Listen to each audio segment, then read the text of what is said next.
Chapter 11. Into the Snow. They left Bathurst on a morning so cold that Finch could see her breath crystallize in front of her face and hang there for a moment before the wind tore it away. Cameron had given them supplies, food, water, a better set of winter gear, including coats that were at least 2 sizes too large for Finch, but warm enough to matter. He had also given them a map hand-drawn on the back of a flattened cardboard box, showing the mountain passes and the locations of known avarice patrols. The mountain passes are avarice territory, Cameron had said, tapping the map with a calloused finger. Every trail, every road, every goat track that goes through this range, if they find you, they'll kill you, or worse. Unless they think I'm their leader, Finch had said. Cameron had looked at her with an expression that was difficult to read, something between sympathy and fear. Yeah, unless that. But I wouldn't count on it. The real one, if that's who she is, she's not right. Not in a way you can predict. I've seen her laugh at a man while she broke his fingers one at a time. Laugh like it was the funniest thing she'd ever seen. If you show up looking like her, they might get confused, and confused people make mistakes. What kind of mistakes? The kind that leave you dead, or worse, the kind that leave you alive and wishing you weren't. They headed north, following the road out of Bathurst into the rising country. The landscape changed as they climbed. The eucalyptus forests gave way to snow gum, their trunks pale and smooth against the dark earth, their canopies thinning as the altitude increased. The air thinned with them, the temperature dropped. Snow appeared on the ground in patches, then in drifts, then in deep, unbroken sheets that swallowed the road and everything on it. Finch had never seen snow, not like this. In Sydney, snow was a news story, something that happened somewhere else, reported on with the mild fascination of people who would never experience it firsthand. But here it was, knee-deep and then waist-deep, muffling every sound and turning the landscape into something abstract and beautiful and terrifying. The trees were heavier with it, their branches bending under the weight, and when the wind blew, curtains of white powder fell from the canopy in slow, almost gentle cascades. The sky was a low ceiling of gray pressing down on the mountain, and the light was flat and shadowless, the kind of light that made distance impossible to judge. The cold was worse than anything she had experienced. It was not the damp cold of the coast, which found its way through clothing and settled into your skin. This was a dry, penetrating cold that went deeper, past the skin, past the muscle, into the bone itself. Her fingers went numb within the first hour and stayed numb. Her toes followed. Her face, exposed to the wind, burned with a cold that felt like heat, a paradox that made her dizzy when she turned her head too quickly. They walked for a day and a half. Caleb led the way, breaking trail through the snow, his long legs punching through the crust and sinking into the powder beneath. Finch followed in his footsteps, grateful for everyone, and the cold ate into her bones with the patient persistence of something that had all the time in the world. She developed a rhythm: step, breathe, step, breathe. She did not allow herself to think beyond the next step. Caleb was struggling more than he let on. She could see it in the set of his shoulders, in the way he paused more frequently, in the ragged edge of his breathing. He was leaner than when she had last seen him, his face sharper, his eyes more deeply set. But he didn't complain, he didn't slow down, they didn't talk much. The cold made conversation difficult. Every word came out as a puff of white, and the wind snatched it away before it could reach the other person. So they walked in silence, father and daughter, 2 exiles in a frozen world, and the mountains closed around them like a fist. On the second day, they found the first marking. It was painted on a rock face beside the trail, the circle and A symbol, bright red against the gray stone. It was crude but clear, a territorial marker, and Caleb stopped when he saw it and studied it with the expression of someone reading a warning sign. "This means we're in their range," he said. "From here on we move quiet, no talking unless necessary, no fire, no light." They moved through the mountains like ghosts. More markings appeared as they climbed, painted on rocks, carved into tree trunks, even spray-painted on the side of an abandoned ski lift pylon. The frequency of them was its own message. You are entering a place that belongs to someone else, and they have been here recently. On the second afternoon, they saw the compound. It appeared first as a dark smudge against the white mountain, a disruption in the landscape that took several minutes to resolve into its component parts. It was built into the side of a mountain, using the remains of what had once been a ski resort. The main building, a long, low structure that had probably been a lodge, was reinforced with steel and concrete. Watchtowers on either end made from stacked shipping containers, their tops fitted with floodlights that were dark now but would blaze to life at dusk. And people, avarice members, moving through the compound with the practiced efficiency of a military operation. Finch counted at least 20 visible from their vantage point, but there were surely more inside the buildings, out of sight. "We go around," Caleb whispered. "Stay below the ridgeline, keep out of sight." They tried.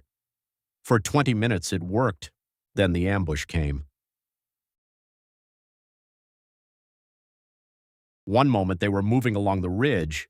The next moment there were people everywhere, emerging from behind rocks, from snowbanks, from positions they hadn't even known existed. 5, then 10, then 15, surrounding them in a closing circle with weapons drawn. "Easy," said a voice from behind them. "Real easy. Drop the steel." They turned. A man stood on the ridge above them, a shotgun pointed at Caleb's chest. "There's 2 of us and 15 of you," Caleb said. "We're not looking for trouble." "Then you shouldn't have come to our door. Move, down the hill, into the compound." Caleb looked at Finch. It was a quick look, a fraction of a second, but she read everything in it. The apology, the calculation, the wordless instruction to stay close and stay alive. He lowered his knife. One of the avarice members took it from his hand, then turned to Finch and took hers. They moved. The walk down to the compound was the longest Finch had ever made. Inside the compound, the scale of Avarice's operation became clear. This was not a ragtag group of survivors. This was an army. The lodge had been converted into a command center. People trained in the open area, hand-to-hand combat, weapons handling, tactical movement. The people they passed looked at Finch and Caleb with expressions that ranged from indifference to something closer to hunger. A young woman with a shaved head and a scar across her throat stepped close enough to touch Finch's chin, tilting it up to examine her face the way you'd examine livestock at market. Finch pulled away and the woman laughed, a short, delighted bark like she'd found something funny in Finch's flinch, before stepping back into the crowd. They were brought to the main building and taken to a room that had been cleared of furniture and replaced with a single chair. Caleb was separated from her, taken in a different direction, and she heard his voice, sharp, angry, before a door closed and cut it off. "Where are you taking him?" "Shut up, sit down." The guard pushed her toward the chair. She stumbled, caught herself on the armrest, and sat. The guard left. The door closed. The lock turned. She sat. The room was cold and bare and lit by a single overhead light. She sat in the chair and waited, and the minutes passed, and the cold seeped into her bones. She thought about what Cameron had said. She's not right, not in a way you can predict. And she tried to calculate her chances and found she couldn't. The door opened. Finch heard her before she saw her, a low hum, tuneless, almost cheerful, the kind of sound a person makes when they're pleased with themselves and don't care who knows it. Then the woman walked in and the humming stopped mid-note, cut off like a radio switch channels, and she stood in the doorway just looking.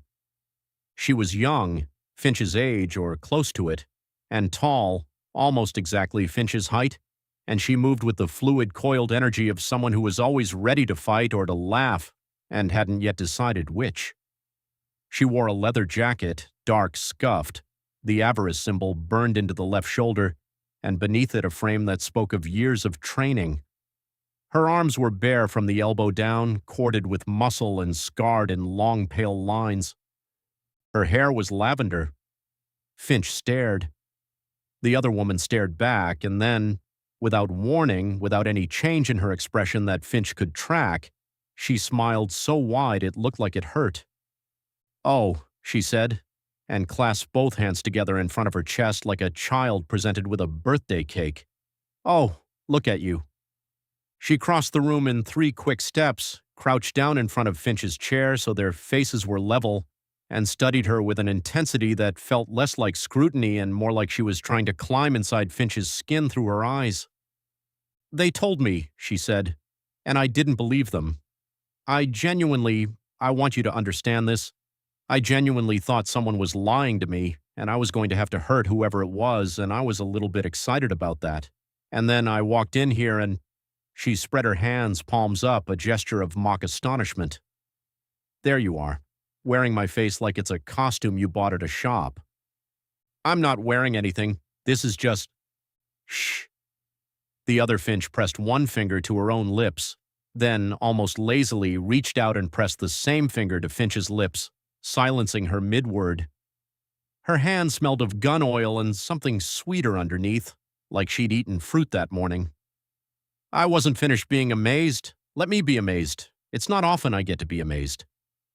She pulled the finger back, stood, and began to circle the chair.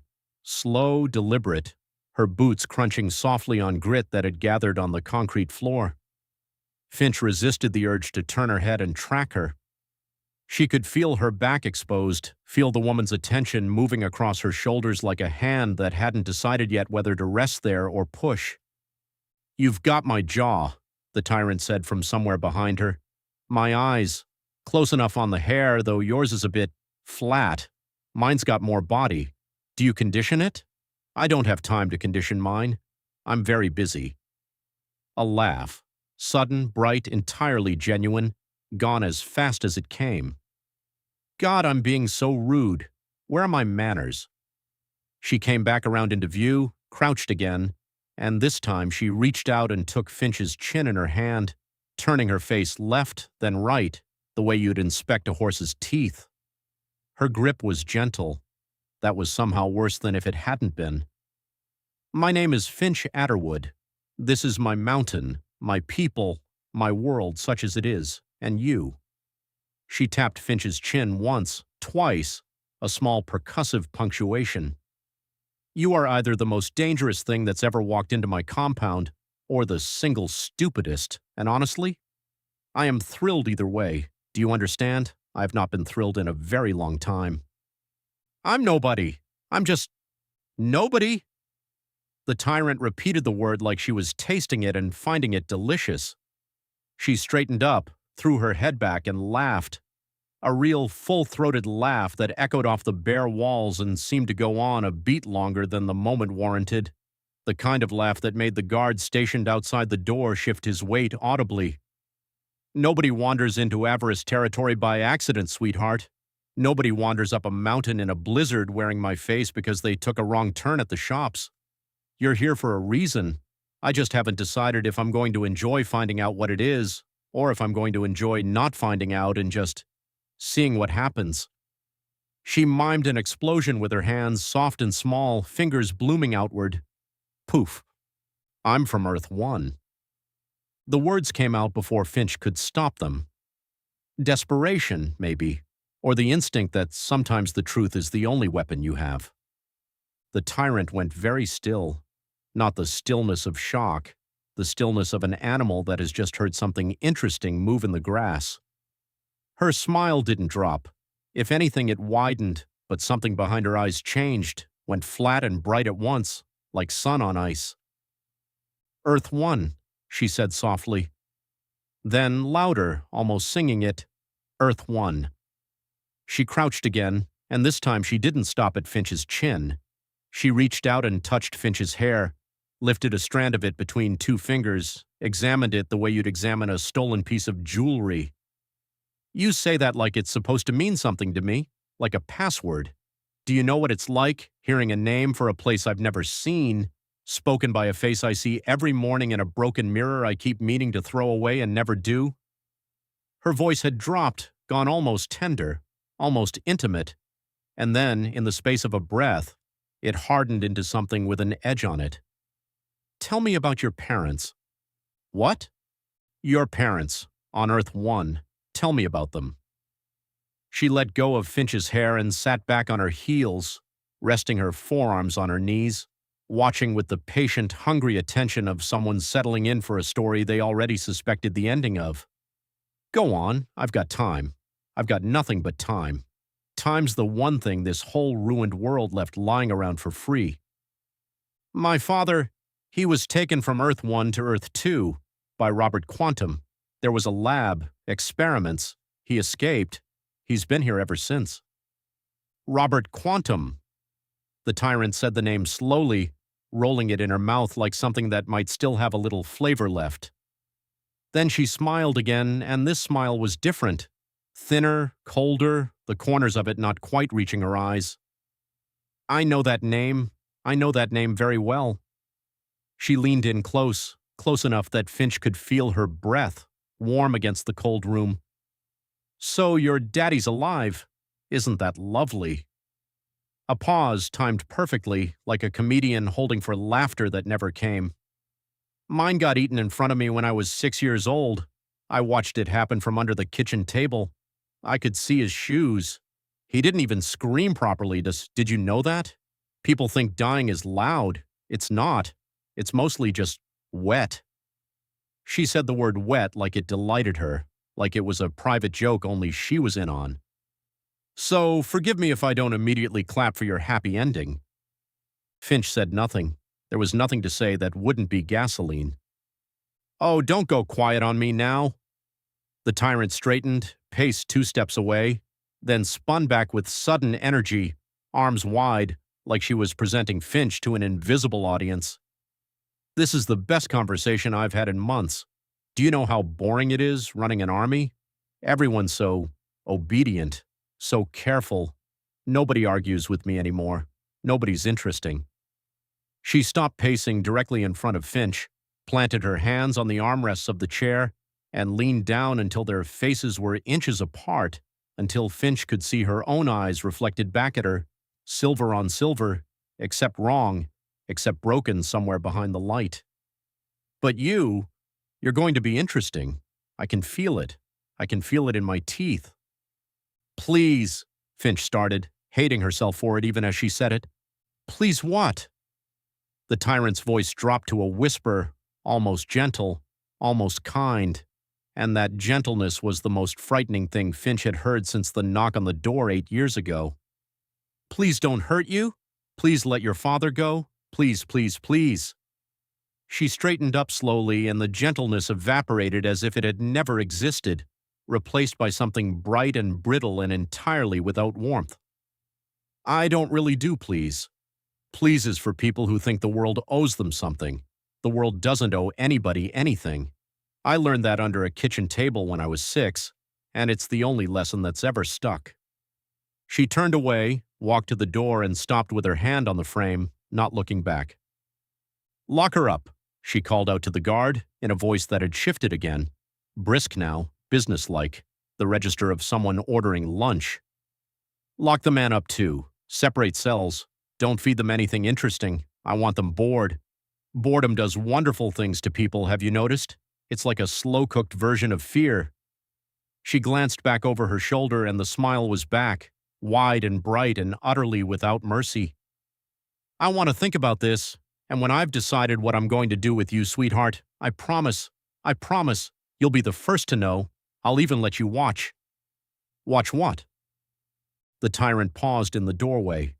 For a moment, just a moment, something flickered across her face that wasn't performance, wasn't theater, wasn't any of the masks she'd been trying on for the last 10 minutes. It was old. It was tired. It looked for half a second exactly like grief. Then it was gone, and she laughed instead, soft, private, almost fond, and said, "Whatever I decide is funniest." She left. The door closed, the lock turned, and Finch Adderwood of Earth 1 sat in a bare room in a compound in the snowy mountains and understood, with a clarity that settled into her stomach like a stone, that Cameron had undersold it. This wasn't a woman who might kill her. This was a woman who might do something so much worse than kill her, and enjoy every second of deciding what that would be and laugh while she did it. Not because she was cruel in the simple way that cruelty is usually cruel, but because somewhere under the mountain of scar tissue she called a personality, laughing was the only thing left that still felt like being alive. The light hummed above her, the cold pressed in from every direction, and somewhere beyond the walls, beyond the snow, beyond the mountains, the world continued its slow, indifferent turning, unconcerned with the fate of a girl in a chair in a room she should never have entered. Chapter 12. The Tyrant's Story. They kept Finch in the cell for 3 days.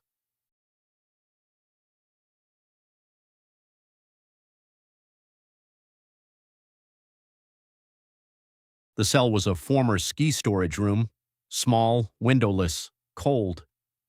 It had been designed to hold equipment, not people, and it had the impersonal, functional quality of a space that didn't care what was kept inside it.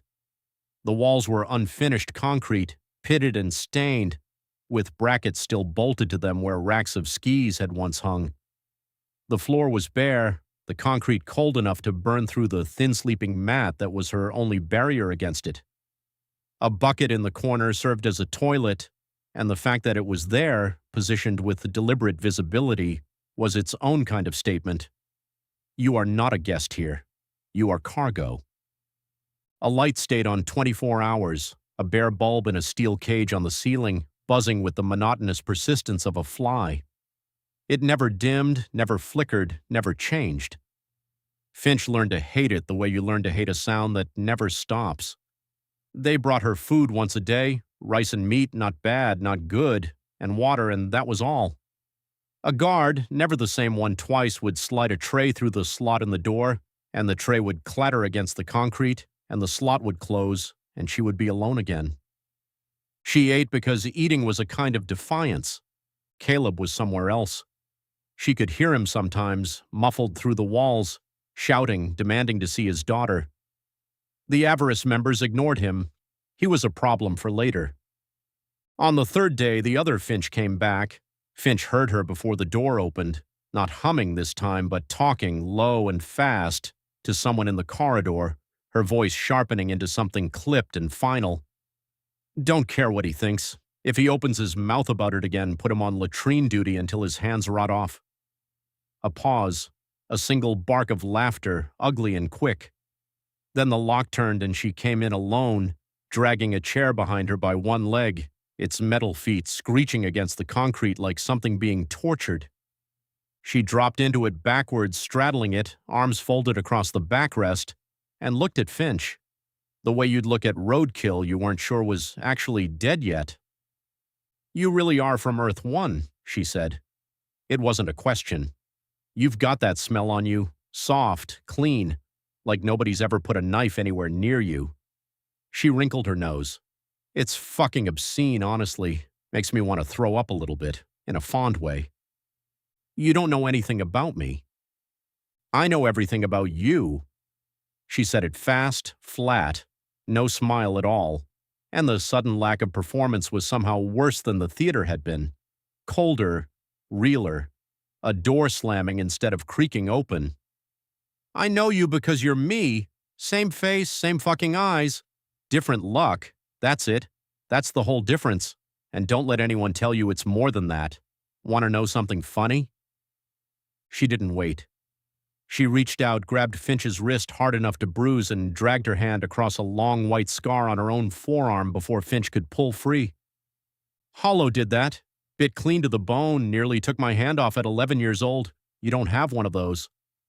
She let go, shoved back in her chair, grinning now, wide and wrong. Yet, like there's a version of you that ends up with my arms. There isn't. That's the joke, sweetheart. You and me started at the exact same fucking door and only one of us walked through it screaming. What door? The grin didn't drop so much as curdle. I was 6 when it happened. The outbreak. 6 years old, in my house, with my mom and dad, and the hollows came through the kitchen window like it was made of paper. Her voice stayed level, almost bored, the tone of someone reciting a grocery list, and that flatness made the words land harder than screaming would have. 6 of them. Dad tried to fight. Useless. Mom tried to get me out the back. Also useless. I was under the table. Best seat in the house for the whole fucking show. A short, ugly laugh. You want the details? I've got details. I remember what my mother's face looked like when... She stopped. Not out of mercy. Out of calculation. Finch could see it. The deliberate choice to withhold. The same instinct a cat has when it lets the mouse think for 1 second that it might get away. Nah, the tyrant said. I'll save that one. Gotta ration the good stuff. You don't have to tell me any of this. I don't have to do a single fucking thing, she snapped, leaning forward so fast the chair legs scraped, her voice suddenly a blade instead of a joke. And you'd do well to remember that. Every second you're breathing my air. I'm telling you because I want to. Because I want you to sit there in your clean little laundry smell and understand exactly what's sitting across from you. Are we clear? Finch nodded. Her mouth had gone dry. Good girl. The tyrant stood, paced, restless, like stillness let something catch up to her that she couldn't afford to let land.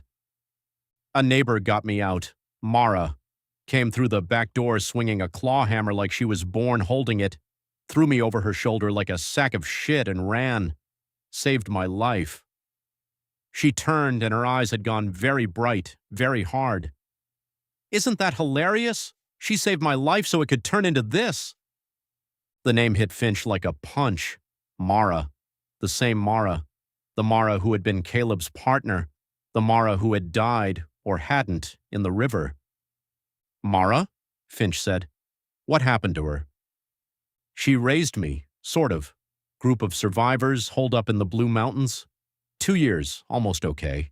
She taught me to fight, to survive, to be hard, which is the only skill in this entire shit show of a world that's ever actually mattered. The tyrant's mouth twisted. She had a son, Eli, 9 years old. Only person who was ever kind to me after my parents got turned into a buffet. Shared his food, let me use his blanket. She smiled, and it wasn't warm at all. It had teeth in it, real ones, the kind that wanted to bite something. Gentle little shit. I was not gentle. Wasn't gentle at 8, wasn't gentle before that either, if I'm honest. Some people are just born pointing the wrong direction. What happened to Eli? I killed him. She said it instantly, brightly, watching Finch's face for the flinch and getting it and clearly enjoying the hell out of it. Not with my hands, but I killed him just as dead as if I'd done it myself, and I stopped bothering to pretend otherwise years ago. Pretending's for people who still think they're the good guy in the story. She dropped back into the chair, spun the knife at her belt loose and caught it, spun it again. An idle, terrifying fidget, like a person clicking a pen. He went for water, didn't tell anyone, thought he could handle it, thought the rules were for other people. I was supposed to be watching him. Mara's idea. Thought it'd teach me to give a shit about someone besides myself. A short, humorless laugh. Great parenting instinct. Fucking catastrophic execution. I was on the stairs drawing in the dirt with a stick and he slipped right past me and I didn't even notice he was gone until somebody screamed. Finch felt something twist in her chest. She thought about the coloring book, the purple horse, the knock on the door. 2 hollows got him, maybe 3. Didn't leave enough to bury properly. The tyrant's voice had gone flat and mechanical, the knife spinning faster now, a blur at the edge of Finch's vision. Mara found him, carried him back herself, wouldn't let anyone touch him. Sat on the basement floor next to what was left of her kid for 3 hours and didn't say one fucking word. I sat in the corner and watched, and I wanted to say sorry, wanted to say it was my fault, wanted to say anything, but there's nothing you can say to a woman holding pieces of her son that doesn't sound like spitting on her. So I didn't say it. They hated me for that too. Not just for Eli, for not even having the decency to fall apart where they could watch. And then they threw you out. Took them a week. The knife stopped spinning. She caught it flat against her palm and held it there, perfectly still, and somehow that stillness was more frightening than the motion had been. A week of sitting in that basement with his empty mat and Mara's silence and the looks. like I was something rabid that had gotten loose in the house and everyone was very politely trying not to make eye contact with it before it bit somebody. She smiled again, wide, humorless. They weren't wrong, just early. Mara tried to stop them? Mara fought for me.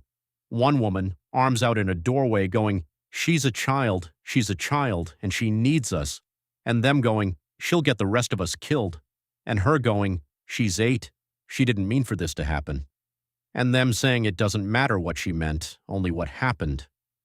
The tyrant's voice climbed, faster, sharper, performing now, gesturing with the knife like a conductor. And you know what? They were right about that part. Intense a luxury for people who didn't watch a 9-year-old get eaten because they were bored. Dead is dead. Meant to or didn't mean to, doesn't change how many pieces he was in. She stood again, and this time she moved behind Finch's chair, fast, silent, a predator's economy of motion, and rested the flat of the knife blade against the top of Finch's shoulder, cold through the fabric, not cutting, just there, a reminder. Mara begged, she said, low now, right against Finch's ear, her breath warm where the knife was cold. Proud woman, never begged for anything in her life, and she got down on her fucking knees for me, begged them to let me stay, begged for another chance, and they said no. The knife pressed a fraction harder. And she let me go, because one woman against 20 isn't a fight. It's a funeral with extra steps. She came back around, dropped into the chair, and for one flickering second, the whole performance dropped away completely. The knife stilled, the shoulders sagged, and underneath it was just a girl, silver-eyed, lavender-haired, arms wrapped around herself, looking about 9 years old. She held my face in her hands, the tyrant said, and her voice cracked down the middle. And she said, you are not what happened to you. You are what you choose to become. And then she let me fucking go. The crack sealed itself almost instantly.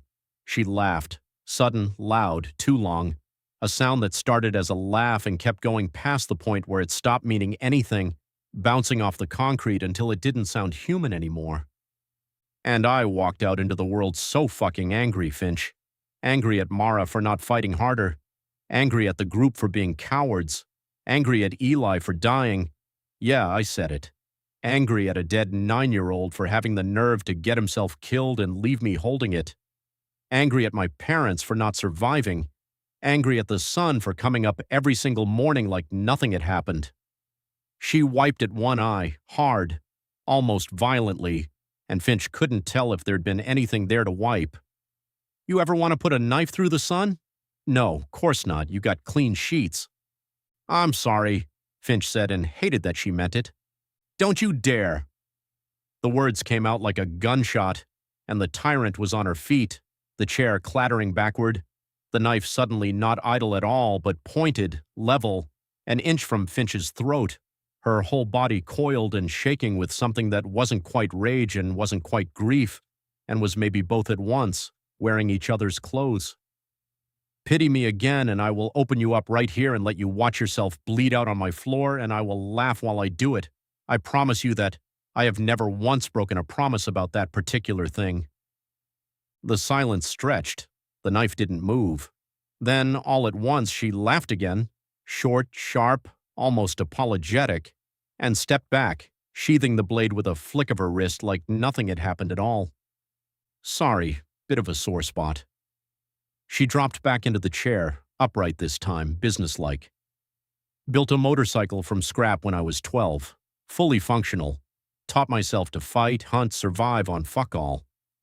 Nights in those mountains so cold I stopped shivering, because shivering cost calories I didn't have to spend, and I'd lie there thinking, this is it, this is where it ends, and then the sun would come up and I'd still be breathing and I'd be furious about it, furious that the world kept insisting I exist.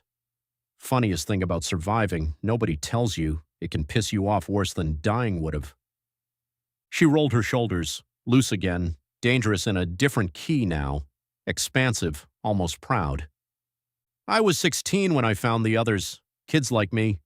Thrown out, unwanted, spare parts nobody wanted to carry anymore. I gave them a purpose, a family that doesn't throw anyone out, not ever, not for anything. Her smile turned briefly into something that might genuinely have been warmth, the only unguarded thing in the whole conversation. I built the one thing Mara's basement never managed to be. Avarice. Avarice. She said the word like a vow taken at knife point. Started with 5 kids and a promise, 40 plus now. We take what we need, we kill who we have to, and nobody gets left behind because they made one mistake at 8 years old. I made sure of that. And you kill people for fun. We kill people who deserve it. Instant, automatic. And then a beat later, her grin came back, sharp as the knife had been. And yeah, all right, sometimes it's fun. Sue me. World ended. Nobody wrote a fucking manual on hobbies. Who decides who deserves it? I do. 2 words, no jokes, no knife spinning. The truest, coldest thing she'd said all night. The silence that followed had weight. Finch looked at the girl across from her, laughing one second, a blade at her throat the next, grief and cruelty wearing the same face with no border between them at all, and felt something colder than fear settle into her stomach. The understanding that this wasn't a mask over pain. The pain was the weapon. It had simply learned, a long time ago, how to cut. "You're going to lock me up forever?" Finch asked. "No." The tyrant stood, brisk now, the softness gone like a door slammed shut. She walked to the cell door and stopped with her back to Finch. "I'm going to do something a lot more interesting." She turned. Half her face caught the corridor light, half stayed in shadow, and for one unsettling second she looked like 2 entirely different people wearing the same skin. "I'm going to keep you alive, for now." A small private smile, almost gentle. "Because you're me, and killing you would be like killing a piece of myself, and Christ knows I've already carved off enough of that to open a fucking butcher shop." She laughed, soft, and it trailed away into something that wasn't laughter at all. "Don't make me regret it, sweetheart. I've got a hell of an imagination for what happens if you do. Years to work on it, nothing but time and knives out here." She left, the door closed, the lock turned.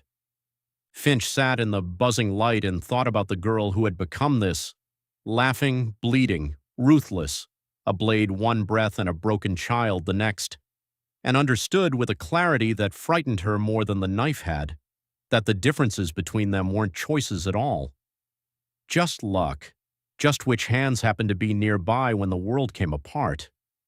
She thought about Mara, the real one, the one who'd raised a monster out of love and lost a son doing it, and watched the girl she'd saved learn to enjoy the taste of cruelty. She thought about the Mara who had died in the river, who had held her arm and said go, and wondered whether love that arrived too late, in the wrong shape, in the wrong world, could still be called love at all, or whether some wound simply outran it no matter how hard it tried to catch up. The bulb buzzed, the walls were cold, and Finch Adderwood of Earth 1 lay down on the mat and closed her eyes and did not sleep, because sleep was a country she couldn't reach tonight, not after watching a girl with her own face hold a knife to her throat and mean every word, and laugh about it half a second later like the 2 things had never been in conflict at all.